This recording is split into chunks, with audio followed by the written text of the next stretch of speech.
I've always had a great passion for baseball and business. And luckily for me, I started a long time ago doing both, and I'm enjoying it. I never for once said, oh boy, I'm set. I always thought about what's next. Just because I'm good at baseball doesn't mean I'm gonna be good at investing. You gotta work really hard, and you gotta surround yourself with the best people in the world. Just like you wanna win a championship in baseball, the same formula works in business.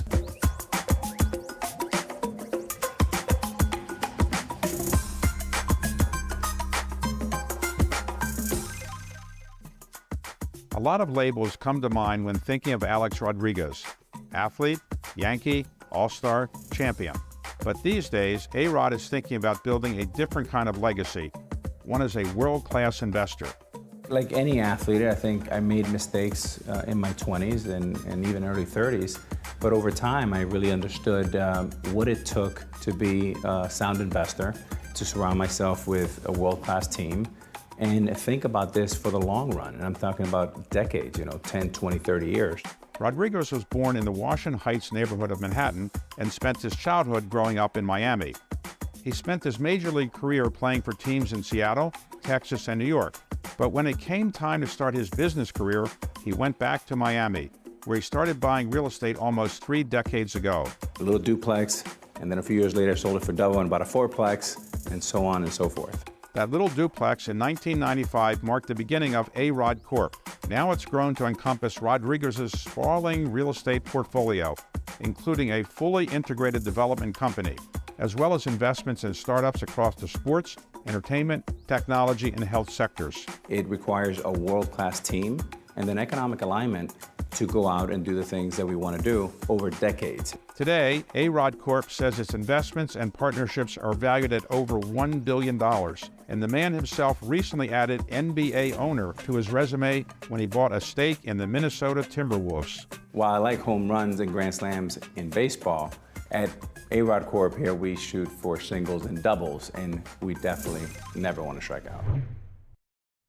So most great baseball players, when they retire, they spend most of their time signing autographs or doing things around baseball. You have been doing something quite different. You have created a whole new world for yourself in the investing world, including investing in a sports team that you now own a very significant stake in, the Minnesota Timberwolves. So what is it that drives you to try to become a very, very wealthy investor as well as a very successful former baseball player? Ever since I was 10 years old, watching baseball with my father, I like the two Bs. I've always had a great passion for baseball and business. And luckily for me, I've started a long time ago doing both, and I'm enjoying it. So when you're a Major League Baseball player, you set many records. We'll talk about that in a moment. But one of the records was the most Grand Slam home runs in history. Before that, it was held by Lou Gehrig, and I think you had 25 Grand Slams, which means that the bases are filled when you're at bat and you hit a home run, for those who aren't baseball fans. So is there more pressure hitting a grand slam to try to win a game or making an investment decision when you've got hundreds of millions of dollars at stake? Oh, without a question, the latter.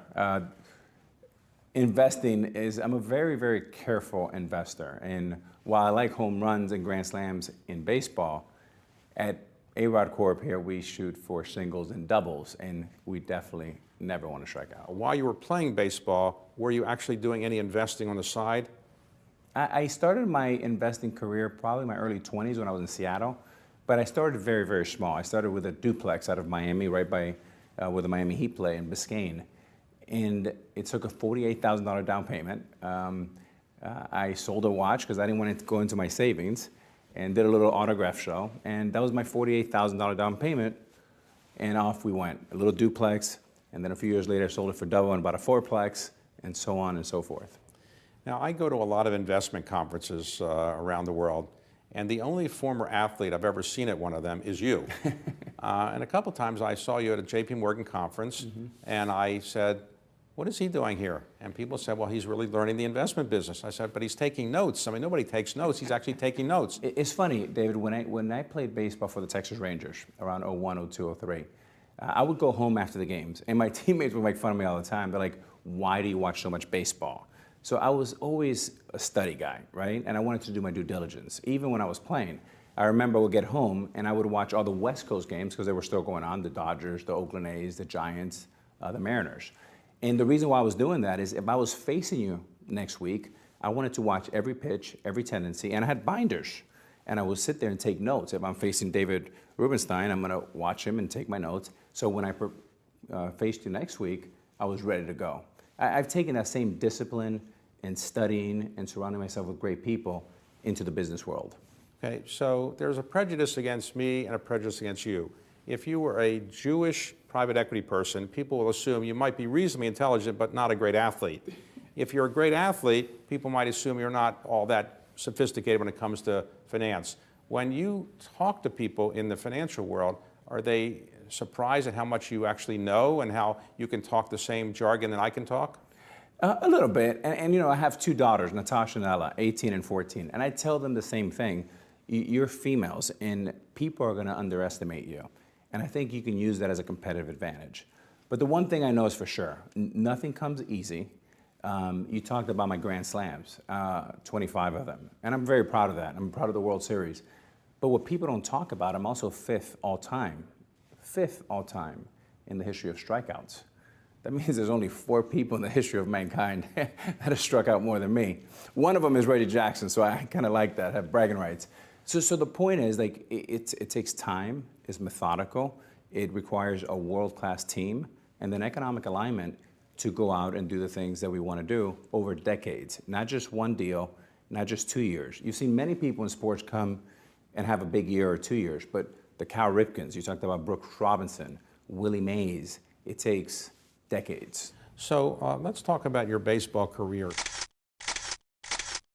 So after a number of years at the Seattle Mariners, you had a contract that was offered to you by the Texas Rangers. It was, at the time, when it was all said and done, the most expensive contract in the history of sports for an athlete at the time. It was 10 years, and it was $252 million. So did you say, wow, and I don't deserve that much? You say, how come I didn't get a little more? No, I definitely said, wow, and I couldn't believe it. It was overwhelming, and I was just 24 years old, and I didn't know what to think. So you're making, in effect, $25 million a year guaranteed. So when you have a 10-year contract, do you say, well, geez, I don't have to work that hard because I already got a guarantee, or do you say I have to work harder to justify the contract? I think work harder, and I've always thought about the process, not results, and I've always been process-driven. I love to work. I've always enjoyed practice even more so than the game. So I never for once said, oh boy, I'm set. I always thought about what's next. How do we give Tom Hicks, our owner, who gave me all this money, who believed in me, how do we give him a great ROI? And that's what I thought about every night before I went to sleep. So eventually, after a number of years, very successful years there, you get traded to the New York Yankees, a team you wanted to play for, right? So you play for the New York Yankees, and then the New York Yankees, at one point, you're able to opt out of your contract. You opt out, and the New York Yankees sign you for a contract of $275 million for another 10 years, right? More or less. You're making me blush. So that's a lot of money. So many times when you see professional athletes making large sums of money, they tend to not spend a lot of time thinking about what they're doing with the money. They spend it on a lifestyle, and when their career's over, they don't have that much left. So you obviously weren't in that category. I assume you were not spending all your money. Well, look, like any athlete, I think I made mistakes in my 20s and even early 30s. But over time, I really understood what it took to be a sound investor, to surround myself with a world-class team, and think about this for the long run. And I'm talking about decades, 10, 20, 30 years, not just, the short circuit. Okay, so when you're at the Yankees, you're doing quite well. And ultimately, you win 3 Most Valuable Player awards. And ultimately, you also win a World Series championship. You hadn't won one with the Mariners or the Rangers, but with the Yankees, they win a World Series. So what's it like? What's it mean to you to win a Most Valuable Player or to win a World Series? Which is the higher thrill? Without a question, is a World Series. That's what you play for. That's why we dress up. And to do it in New York, David, in pinstripes, and I had to wait 15 years, which it felt like 50 or 75 years. When we won the World Series and Mariano Rivera's on the mound, and Victorino hits a ground ball to second to Cano and to Teixeira, and they say the Yankees are world champions for the 27th time, That was, with the exception of the birth of my two girls, that was by far the greatest moment of my life. So in the era that you played, there were performance-enhancing drugs that were relatively common, and as a result of that, some people were suspended for a short period of time, but you were suspended in 2014 for the entire year. Mm-hmm. Nobody else ever got anything like that in terms of a year suspension. You accepted it, you didn't appeal it or anything like that. So how difficult was it to do that in that year, to just sit home for a year and not play? It was not only the most embarrassing time of my life, it was one of the darkest, most saddest points of my career. Here I was on my way to play almost 25 years in the big leagues, on my way to potentially the Hall of Fame. I'm letting my mother down, letting my siblings, and of course my two daughters. But what was interesting about that year, when I look back at it now, almost a decade later, hard to believe I'm going to say this, but it's probably the best thing that happened to me because of the lessons learned.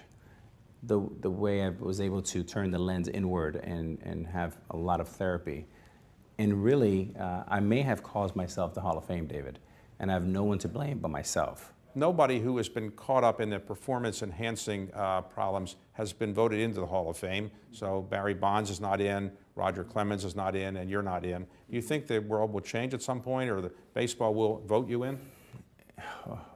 I hope so. I hope so. I still have some hope. But look, I knew the rules, and when you break the rules, there's ramifications.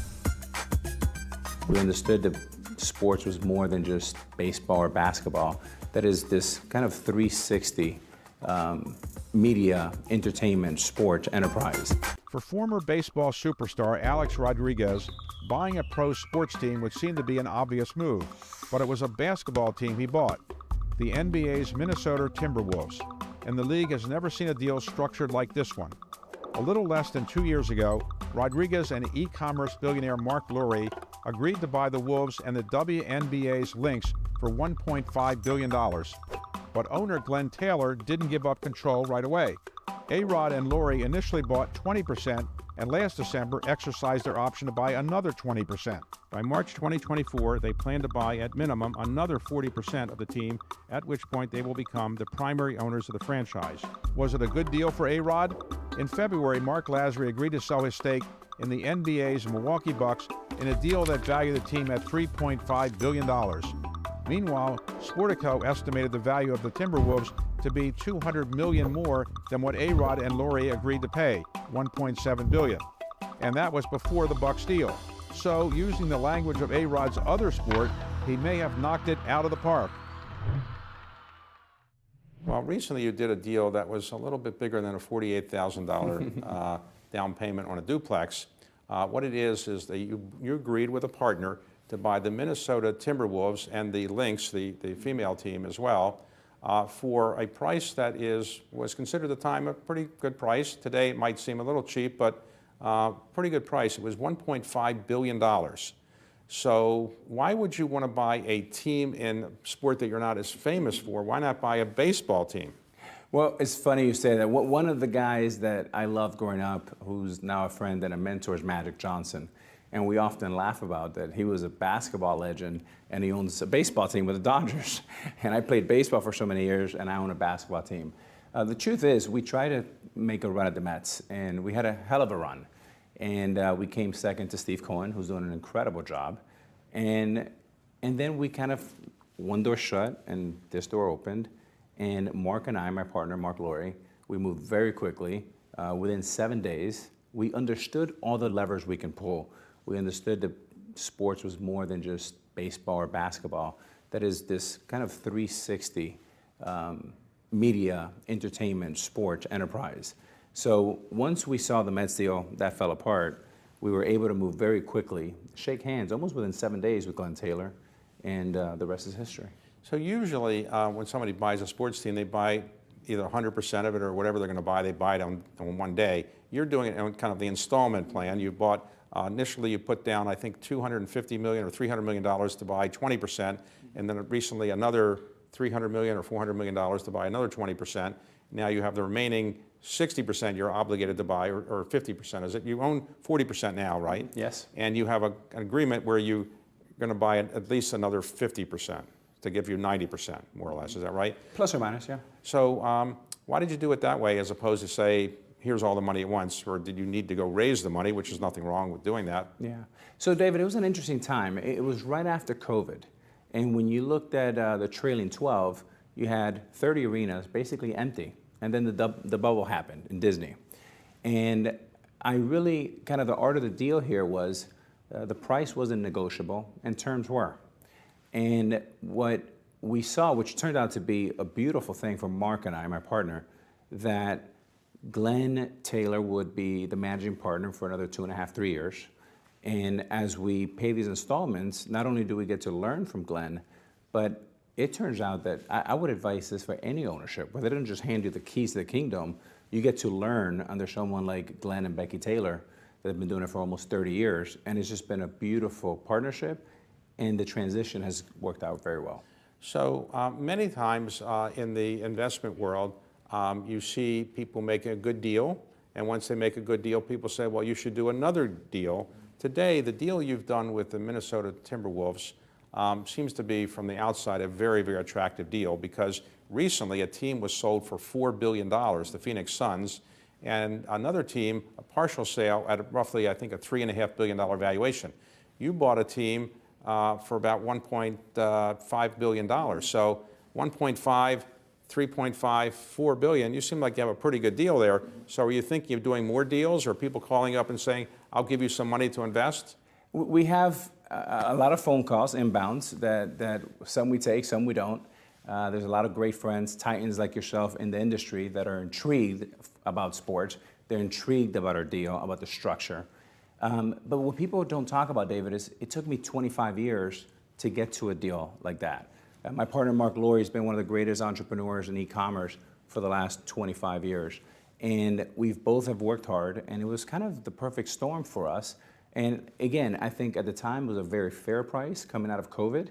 We didn't know if COVID was going to last 2 years or 5 years or forever. I mean, it was a very scary time, and we stepped up, and it's worked out well. Now, we're also not sellers. So, you mentioned some really big and fancy numbers, but we want to have this asset for generations and generations. So you live in Miami. The team is in Minnesota, so you obviously like M as a letter, but you have to go all the way to Minnesota to watch the games and go around the country. Is that a bit of a pain because it's not in your hometown? Well, we have that in common. I'm on the plane a lot, and I try to go to at least half the home games. When I sat down with some of my friends and mentors, like the Jerry Joneses of the world, Jerry Reinsdorf, Robert and Jonathan Kraft, the one thing they talked about from the get-go is, Alex, this can't be a hobby. This has to be a lifestyle. If it's not that, do not get into it. You must be at games. You and your partner, Mark Laurie, have to be at games and be engaged and think about customer service first. Your partner, Mark Laurie, started Jet.com, which he sold to Walmart for a pretty good price, and he's well known in the business world. How did you get to know him? So we were introduced by a mutual friend, and he was introduced to me as the Walmart guy. And I was like, well, that's great, but I'm not sure I really want to meet the Walmart guy. And when I met him, he was the exact opposite. But what's great about Mark is we have a lot of things in common. We're both New Yorkers. We both come from single mothers, very strong mothers. Both have 2 daughters. And everything, we're very complementary in set of skills. Everything that I'm terrible at, and that's a long list, he is incredible. And then some of the experience that I have in sports over the last 30 years complement his set of skills. The one thing that I always remember about Warren is, he said, Alex, the 2 rules of investing are, 1, never lose money, and number 2, don't forget rule number 1. So Ted Williams, considered one of the greatest hitters of all time, used to say the hardest thing in sports is to hit a baseball that's coming at you at roughly 100 miles an hour. Do you agree that that's one of the hardest things to do in sports? I agree, and I think hitting, and Warren Buffett talks about, kind of staying in your circle of competence in the batting zone, is the other thing is 100 miles an hour can also come at your head, and you have to make decisions that quickly. And it's not just, if that ball hits you in the head, it doesn't just take you out of baseball, it might take your life away. So I feel in many ways, when I think about my business career, I've been trained for 30 years to do what I'm doing today. Now, Warren Buffett's somebody you've mentioned, and Warren Buffett is somebody you've met and you know. What does he tell you about investing? He tells you to just do what he does, or what does he tell you? Pretty much. I mean, one of the things, we have this great connection about the love for baseball. And the reason why Warren and I got to know each other is he insured my contract, the 252. I reached out to him and I said, Warren, now that we're business partners, maybe I can come see you in Omaha. I thought I would never get an email back. And Debbie, who's been with him for over 40 years, wrote back and said, how's October? I said, I'll be there because we're not going to the playoffs. And that led a series of 5 or 6 years where I go back to Omaha. And the one thing that I always remember about Warren is he said, Alex, you always want to be a gentleman. You want to be a great baseball player. And then the 2 rules of investing are, 1, never lose money. And number 2, don't forget rule number 1. And your mother is alive. Yes. And does she give you advice? She call you and say, do this or do that, or still? Yeah. My mother lives in the same house for the last 25 years. And she would call me and say, you got to get your elbow up, you got to get your elbow down. Now she says, why are you investing in real estate? You should be investing in basketball or baseball. She's always giving me some advice. Well, let's suppose I gave you $100,000 today, and I said, I don't want to lose $100,000. Where should I put that $100,000? Where would you put it? I would keep it in T-bills right now. I would not do anything. Okay. Everything to me is still kind of very expensive. So the best investment advice you ever got was from Warren Buffett, or from whom? I think so, and really kind of stick into your circle of competence. And Warren always talked about, Alex, go out and buy the greatest businesses you can with the best management team and pay a fair price. Don't buy an average business and pay a great price. And what is the biggest investment mistake that you think people make generally when you look at other investors? What do you think the biggest mistake is? They get caught up in some phenomena at some point? What do you think is the biggest mistake that you observe people making? I think for the most part, I can speak about athletes. If athletes replace the word business manager with investment banker and make sure he was a good one, and then have some economic alignment. So, David, if you were my investment banker, I would say, look, I'm going to give you $10. I'm going to pay you nothing. However, if this $10 over time gets to 110, I'll give you 10% of the 100 profit, and then you walk away with $10. I think more of that, some simplicity, some alignment, right, would be very helpful. And the other part is, a lot of people overestimate their ability. Just because I'm good at baseball doesn't mean I'm going to be good at investing. You got to work really hard, and you got to surround yourself with the best people in the world. Just like you want to win a championship in baseball, the same formula works in business. Your incredible career, investment career, baseball career, now sports ownership career, what is it that you're most proud of having achieved? David, my life changed when my father left us at the age of 10. And I remember watching my mother go through all the pain and torture of having to raise 2 kids in a very tough environment. I made a promise to myself that I said, dear God, if I ever get an opportunity to be a father, it was a little prayer that I said, I'm going to make sure that I'm a present father, and that's my number 1 responsibility in life. So I think when it's all said and done, my fatherhood to my girls is probably the most important.